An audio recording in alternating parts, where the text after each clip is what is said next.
Hello, welcome to my channel. My name is Cecily, and in this vlog, I'm working on finishing up some of the final steps as I prepare to launch my small business, Spunky, Bugg & Co.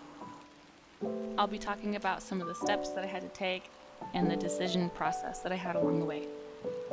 I believe most of this I filmed in July and August, and I didn't launch my website until October. I had a lot of health issues at the time, so while I was focusing on that, I had to push back a lot of the plans that I had for filming and editing and launching my business when I wanted to. So Spunky Bugg is named after my pug, Boston Terrier, Gracie. Gracie Lulu, Gracie Lou Freebush, all those cute nicknames. Anyways, if you've seen Miss Congeniality, you would know. So Bugg, B-U-G-G, is the name of the breed, Boston Terrier Pug Mix. And so that's what she was. And Spunky, because of her courageous, fun attitude that she had. I don't think I've ever had a dog that was ever so expressive as she was. Anyways, and she lived to be 16 years old, which is pretty cool. So what I do is I make matching dog bandanas and scrunchies. In addition to that, I've been testing out making hiking bags and backpacks as well as clothing along the lines of athleisure wear. I thought it best to start small and I can scale as I go, adding more and more items. While I already have in mind what kind of clothing I want to be designing, I'm still learning the designing process and how to incorporate them into patterns. The most daunting part of that all is grading patterns, which means to have the multiple range of sizes, so I can just recreate that for whatever size somebody might order and make it from there. I haven't had any schooling in the whole design process, so I've been teaching myself as I go, and YouTube has been a really great resource for that kind of thing.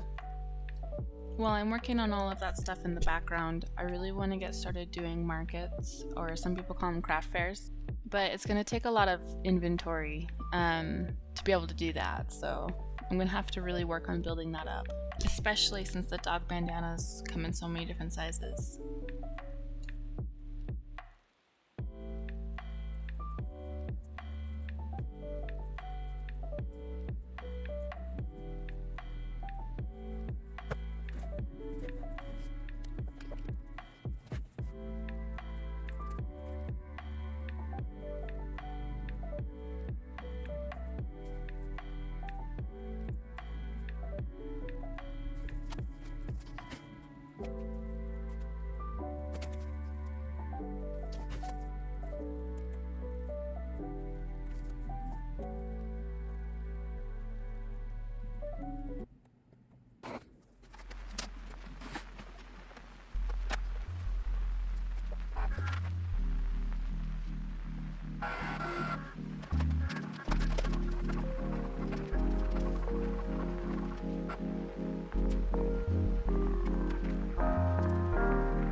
Got in the mail today my 2 packages from my craft source. I've got the StarCraft heat press here to open up.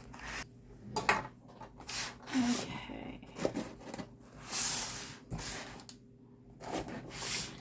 So I can't remember how much, but I believe if you made a purchase of, I think $75 or more, you get this contact paper, not contact paper, what is this stuff called? Transfer tape. Yeah, 12 by 30 feet. I was like, holy cow, 12 inches by 30 feet. So anyways, I got that for free. So I was like, why not? The Cricut stuff is so expensive.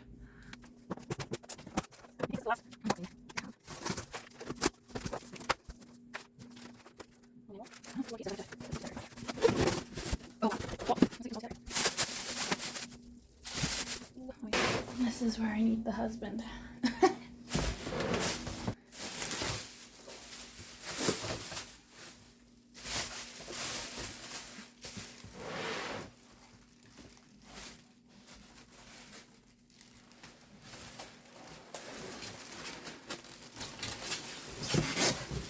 Oh my gosh.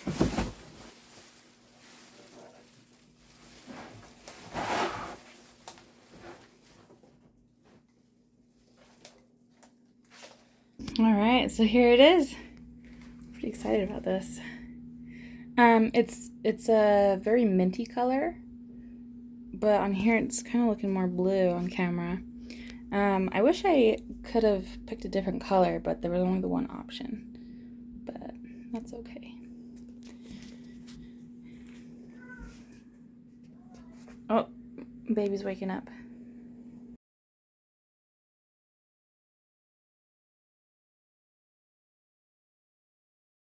He's trying to do what I'm doing, so he can learn how to be a real dancer. Dancer like me.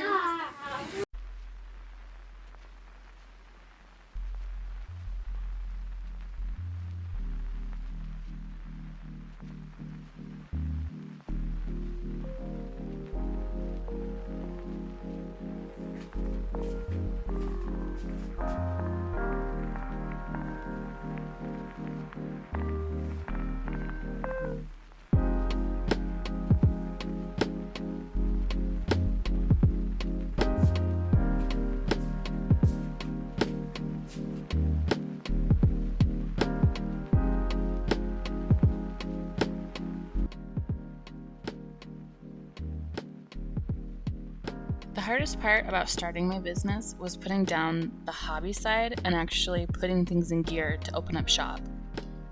I sat on this idea for 2 years now, and even before that, I had 2 other business ideas I almost went forward with, but I'm glad I finally settled on this and stopped telling myself, oh, one day I'll do it, one day I'll do it. So I'd stop beating myself up and finally just did it.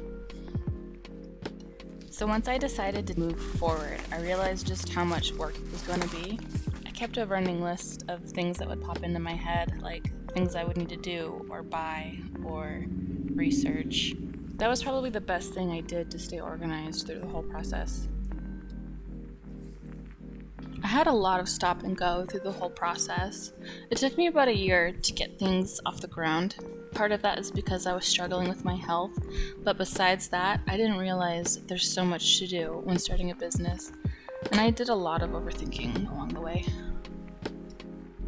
I had to consider a lot of different things. For example, I wanted eco-friendly packaging, and I had to figure out what platform to sell on. And obtaining a business license was pretty confusing, but I ended up applying myself rather than paying one of those websites that do it for you, because they were just ridiculously expensive.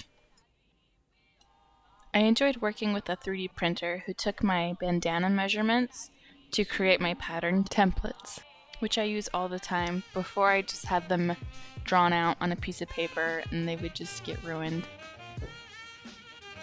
In the beginning, the fun part was figuring out all of the sizes for the dog bandanas and scrunchies, and I especially loved finding custom textile designers.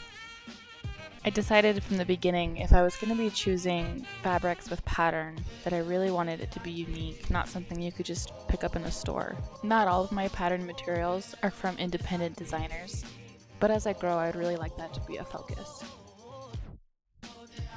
Thanks for hanging out while I talked about starting my small business. I'll see you in the next video. Oh, did I dream